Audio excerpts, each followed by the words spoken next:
Alors, vous avez envoyé votre DSN, mais malheureusement, vous avez eu un problème sur NetEntreprise, vous avez eu des erreurs bloquantes, et vous devez régénérer votre DSN pour la renvoyer. Dans ce cas-là, comment est-ce qu'on peut faire? On a vu avant que quand on ouvre une DSN envoyée, les données ne sont plus modifiables.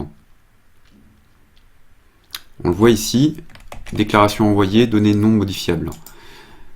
Alors, on a deux possibilités. Soit la DSN a été bloquée sur le site NetEntreprise et vous pouvez la renvoyer sans faire une DSN annulée en place. Et pour ça, vous allez faire clic droit, marquer comme non envoyé la DSN, et du coup vous pourrez retourner dedans, modifier les informations et la renvoyer, ou simplement la supprimer, en resynchroniser votre paye, régénérer une nouvelle DSN et tout renvoyer.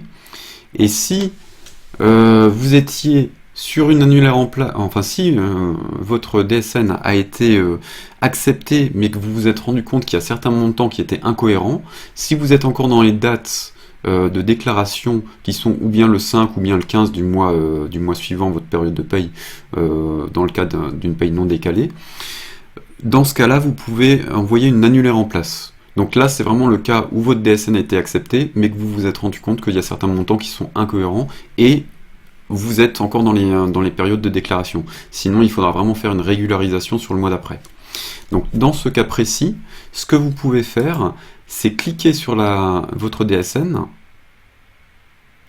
et là, vous allez avoir la fonction annuler et remplacer la déclaration. Donc là, je vais annuler et remplacer ma déclaration. Et ça va me créer une déclaration qui sera à l'identique.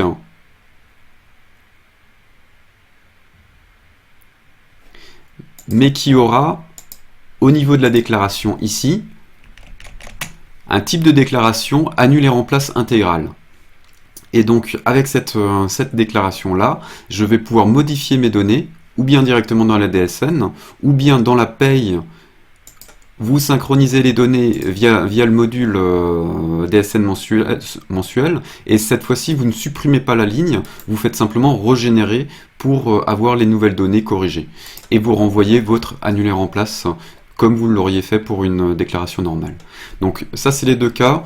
En fonction, comme dit, en fonction du blocage ou non de la DSN par rapport à des erreurs bloquantes ou non, vous choisissez ou bien la déclaration normale que vous annulez au niveau de l'envoi et que vous corrigez, ou bien vous faites une annulaire en place intégrale et vous pouvez la régénérer si vous voulez récupérer des données de la paye.